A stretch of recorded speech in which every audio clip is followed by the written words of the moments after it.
Hey friends, good morning, welcome to Anuj daily blogs. Friends, ঘুম থেকে উঠেই হঠাৎ করে সকাল সকাল প্ল্যানিং করলাম। হঠাৎ করে যদি না প্ল্যানিং করতাম তাহলে হয়তো হতো না। তো আমরা বেরিয়ে এসেছি দীঘার উদ্দেশ্যে এবং দীঘা পৌঁছেও গেছি। যতটা সহজে দীঘা পৌঁছে গেছি বলছি, ততটা সহজে কিন্তু পৌঁছায়নি। অনেকটা লং জার্নি করে দীঘা পৌঁছতে হচ্ছে। তো আমরা এখন মোহনা দিয়ে একদম দীঘা ঢুকছি। মোহনা পার হয়ে মানে এখন সোজা মোহনায় উঠবো। তো দীঘা আমি দুদিন আগে ঘুরে চলে এসেছি, তো ভয়েসটা দিচ্ছি পরে। কিছু কাজের চাপ দীঘা থেকে ঘুরে আসার পর বেটুর হঠাৎ জ্বর হয়ে যাওয়ার পরে ভিডিওটা আমি আপলোড করছি। তো এই দেখো মোহনায় মোহনায় প্রচুর মাছ। আমরা যখন পৌঁছেছি তখন ভাটা চলছিল। তো অনেক নিচে জল চলে গেছিলো। তো আমরা ঘর থেকে বেরিয়েছি পুরো 8:30টার সময়। তো পৌঁছেছি 12টা 12:30 নাগাদ আমরা পৌঁছেছি। দেখতে পাচ্ছ মোহনায় নেমে সব মাছটা যেয়ে তারপর আমরা রুম ঠিক করলাম, হোটেল ঠিক করে রুম ঠিক করলাম। তো দেখতে পাচ্ছ রুমটা একদিনে 1000 টাকা করে এটা ভাড়া ছিল। রুম ভাড়া। হোটেলটার নাম ছিল শান্তি ভিলা। তো একদম হোটেলের সামনেই একদম সমুদ্রটা ছিল। তো হোটেলে ফ্রেশ হয়ে খাওয়া দাওয়া করে বিকেলবেলা একটু রেস্ট নিয়ে বিকেলবেলা বেরিয়ে গেছি। একদম সামনে যেহেতু হোটেলের একদম গা ছুঁয়েই আছে সমুদ্র। তো বিকেলবেলা বেরিয়েছি একটু বাতাস খেতে। দেখতে পাচ্ছ সমুদ্রের মানে আমি সারাদিন সন্ধ্যাটা ওখানেই বসে রয়েছিলাম।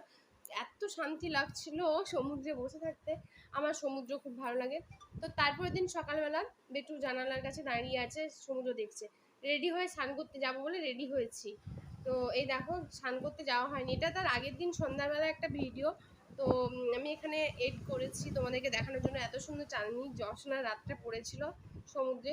তো সকালবেলা আমরা উদয়পুর যাওয়ার জন্য রেডি হয়ে গেছি, মানে উদয়পুর যাওয়ার জন্য বেরিয়ে গেছে। আর একটা কথা, উদয়পুর যাচ্ছি ওখানেই আমার একটা কাকুর বাড়ি, কিন্তু আমি ঠিক জানি না কোথায় বাড়িটা। তো যাই হোক যাচ্ছি, দেখতে পাচ্ছ। তো এখানে পৌঁছে উদয়পুর সি বিচে পৌঁছে আমরা একটা ফটো সেলফি নিলাম, আবার টিফিন করলাম। ওখানেই সব কিছু ব্যবস্থা আছে। তো উদয়পুর সি বিচে বললাম যে আমার কাকুর বাড়ি, ফোনের মাধ্যমে যোগাযোগ করে কাকুর বাড়ি এসেছি। এই যে দেখতে পাচ্ছ, মানে আমি যোগাযোগ করেছি, আমার মাকে বলেছিলাম। তো মা ফোন করে যোগাযোগ করে আমাদেরকে নিয়ে গেছে। আমি চিনতামও না কাকু কাকিমাকে। তো ওরা যোগাযোগ করেই নিয়ে গেছেন আমাকে নিজের থেকে। তো মা বলে আমি খুব ছোটোর সময় নাকি এসেছিলাম এখানে।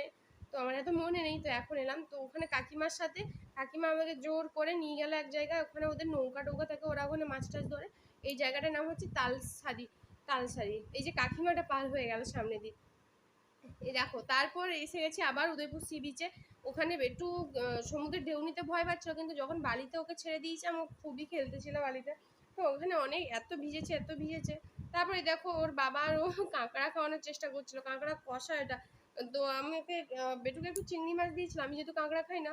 বেটুকে চিংড়ি মাছ দিয়েছিল, ওই চিংড়ি মাছটা আমি খেয়ে নিয়েছি। আর ওর বাবা ওকে খাওয়ানোর চেষ্টা করছিল, আর খাওয়াতে পারেনি।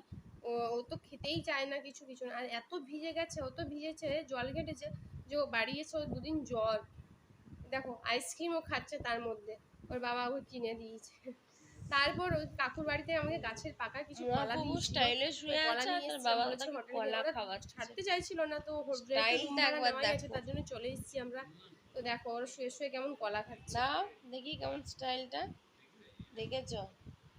বাবা, পায়ের উপর পা তুলে শুয়ে আছে। তারপর আবার সন্ধ্যাবেলা একটু বেরিয়ে এসেছি দেখতে। সন্ধ্যা হয়ে গেছে কিন্তু আলো ছিল ঠিকই। চাঁদ তো একটু আগের থেকেই বেরিয়েছে ওখানে। দেখতে পাচ্ছ চারদিকে লাইট আর লাইট। আর এত লোকজন। আর ফেরিওয়ালাগুলো কী করছে জানো তো? ছোটো ছোটো বাচ্চার যে খেলনা বিক্রি করছে ফেরিওয়ালাগুলো, ওরা শুধু বাচ্চাদেরকে খেলনাগুলো ধরিয়েই দিচ্ছে। তারপর বেটু এই গাড়িগুলো দেখে খুবই জেদ করছিলো। আগের দিন জেদ করছিলো, বাট আগের দিন দিইনি। তো আগের দিন তারপরের দিন ওর বাবা বললো না, একটু বসেই নি। তো দেখছো গাড়িতে বসছে। তারপরে সামনেই একটা পার্ক ছিল, পার্কে একটু ঘুরতে গেলাম। গাড়িগুলো বসার জন্য 100 টাকা করে নিচ্ছে। আবার জাস্ট কিছু না, সামনে থেকে একটু এদিকে নিয়ে আসছে, তাতেই 100 টাকা নিয়ে নিচ্ছে। এই যে সামনেই পার্কটা, এটা ঢেউসাগর। জায়গাটা ঢেউসাগর।